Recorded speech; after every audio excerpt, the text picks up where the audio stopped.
ಆತ್ಮೀಯ H16 news ಅದರ ಸಿದ್ದರಾಮಯ್ಯ ಸ್ವಾಗತ. ನಾನು ನಿಮ್ಮ MI ಅಥವಾ ಮಲ್ಲಪ್ಪ ಜೋತವ. ಆದ್ಮೇಲೆ ಸಿದ್ದರಾಮಯ್ಯ ಈ DKC ಸರ್ಕಾರಕ್ಕೆ ತಡೆಗೋಡೆ ಆಗ್ತಾರ. DKC ಅವರ ಅಧಿಕಾರ 2022 ನಂತರ ಮುಂದುವರಿದಂಗೆ ವ್ಯವಸ್ಥೆ ಮಾಡ್ತಾರೆ.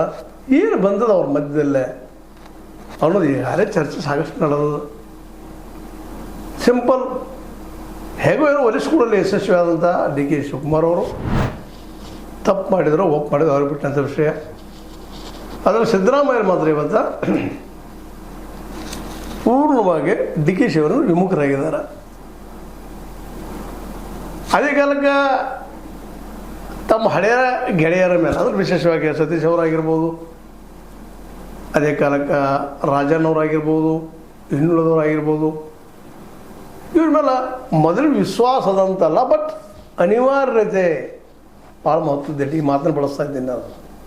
ಅನಿವಾರ್ಯತೆ ಅವ್ರಿಗಾಗ್ಯದ. ಯಾಕಂದ್ರೆ ಸಿದ್ದರಾಮಯ್ಯನವರು ಅಹಿಂದ ಮೂಮೆಂಟನ್ನು ಮಾಡಿದರು, ಜೊತೆಗೆ ಅದರ ಮೂಲಕ ತಾವು ಬೆಳೆದರು, ತಾವು ತಮ್ಮನ್ನು ತಾವು ಬೆಳೆಸ್ಕೊಳ್ಳೋ ಪ್ರಯತ್ನ ಮಾಡಿದರು. ಸಿದ್ದರಾಮೋತ್ಸವ ಅದು ಇದು ಅಂತೇಳಿ ಕೊನೆಗೆ ನಮ್ಮ ಕಾಂತರಾಜ್ ವರದಿಯನ್ನು 3-4 ಜನ ಏನೇನೋ ಮಾಡಿದರು. ನಂತರ ಅದನ್ನ ಅನುಷ್ಠಾನ ಮಾಡೋದಕ್ಕೆ ತಂದಿಟ್ಟರು, ಪೂರ್ಣ ಅನುಷ್ಠಾನ ಮಾಡಲಿಲ್ಲ. ಈಗ ಆಗ್ಬೋದು ಮಾಡ್ರಿ ಅಂತ ಶಿಫಾರಸು ಮಾಡಿ ಕೊಟ್ಟು ಹೋಗಿದ್ದಾರೆ ಹೋಗೋ ಮುಂದೆ. ಆದರೆ ಒಂದು ಜಾನತರ ಏನು ಮಾಡಿದ್ರು, ಆ ಸಂದರ್ಭದಲ್ಲಿ ಏನಾಯಿತು ಗೊತ್ತಿಲ್ಲ. ತಾವು ಉಳಿಬೋದಾಗಿತ್ತು, ಅಧಿಕಾರದಲ್ಲ ಬಿಟ್ಟು ಕೊಡೋದು ಉಳಿಬೋದಾಗಿತ್ತು.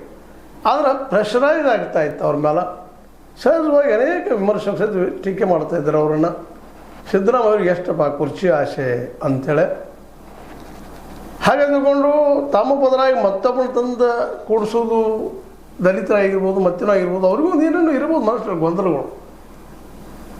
ಪರಮೇಶ್ವರ ಬಗ್ಗೆ ಪ್ರೀತಿ ಇದ್ದರೂ ಸಹಿತ ಅವರು ದಲಿತ ಕಾರಣ ಮೇಲೆ ಆದ್ರಪ್ಪ ನಾಳೆ ನನಗೆ ಅವಕಾಶ ಮಸ್ತ್ ಸಿಗಲಿಕ್ಕಿಲ್ಲ ಅನ್ನೋಂಥದ್ದು ಇರ್ಬೋದು, ಅಥವಾ ಸತೀಶ್ ಅವ್ರ ಮೇಲೆ ಆಗಿರ್ಬೋದು, ಇನ್ನುಳಿದವ್ರ ಮೇಲೆ ಆಗಿರ್ಬೋದು, ಪೂರ್ಣ ಪ್ರಮಾಣದ ವಿಶ್ವಾಸ ಬರೆದು ಹೋಗಿರ್ಬೋದು. ಅದರಲ್ಲೂ ಮುಖ್ಯವಾಗಿ ಆ ಕೊನೆಯ ದಿನಗಳನ್ನು ಸ್ವಲ್ಪ ನೆನಪು ಮಾಡಿಕೊಂಡ್ರೆ ಸತೀಶ್ ಅವರು ಸಹಿತ ಯಾಕೋ ಏನೋ ಒಂದಿಷ್ಟು ದೂರ ಸರಿದಂಗೆ ಮಾಡಿದರು, ಒಂದಿಷ್ಟು DKC ಅವ್ರ ಹತ್ತಿರ ಬಂದಂಗೆ ಆಯಿತು. ಆ ಸಂದರ್ಭದಲ್ಲಿ ಆ ಎಲ್ಲ ದೃಷ್ಟಿಗಳಿಂದ ಒಂದಿಷ್ಟು ತಮ್ಮ ಮಿನಿಸ್ಟರ್ಶಿಪ್ಪನ್ನು ಉಳಿಸ್ಕೊಳ್ಳೋಂಗೆ ಆಯಿತು. DKC ಅವರು ಅವರಿಗೆ ಒಂದು ಪೋರ್ಟ್ಫೋಲಿಯೋ ಕೊಟ್ಟು ಬಿಟ್ಟರು.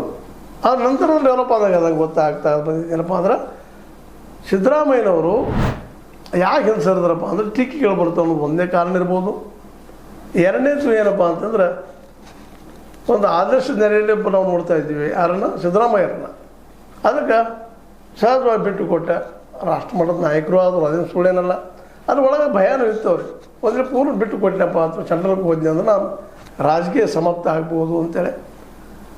ಅದಕ್ಕಾಗಿ ರಾಜ್ಯದಲ್ಲಿ ಉಳಿತೀವಿ, ನಾವು ಸೆಂಟ್ರಾಗಿನ ಬರೋದು ಬೇಡ್ರಪ್ಪ, ಏನೋ ಒಂದು ಸದಸ್ಯ ಮಾಡಿದ್ರೆ ಎಷ್ಟು ಹೋಗೋದು ಬರೋದು ಮಾಡ್ತೀವಿ, ಅದು ನಾವು ಇಲ್ಲೇ ರಾಜ್ಯದಾಗ ಉಳಿತೀವಿ ಅಂತ ಒಂದು ಜಾಳ ನಿರ್ಧಾರ ತೆಗೆದುಕೊಂಡ್ರು. ಅದೊಂದು ಜಾಳ ನಿರ್ಧಾರ ಆಯಿತು. ಆದರೆ ಉಳಿದಲ್ಲಿ ಆದಂಥ ಘಟನೆಗಳನ್ನ ನೆನಪಿಸ್ಕೊಂಡಾಗ ಸಿದ್ದರಾಮಯ್ಯರು DKC ಅವರಿಗೆ ಮುಖ್ಯಮಂತ್ರಿ ಸ್ಥಾನವನ್ನು ಬಿಟ್ಟು ಕೊಟ್ಟಿದ್ದು ಇವತ್ತು ಅವರನ್ನು ನಂಬಿದಂಥ ಬೆಂಬಲ ತಪ್ಪು ಅನ್ನುವಂಥ ಅಭಿಪ್ರಾಯ ಮೂಡಿದೆ. ಜೊತೆಗೆ DKC ಅವರು ಒಂದಿಷ್ಟು ತಪ್ಪುಗಳನ್ನು ಮಾಡಿದ್ರು ಏನೋ.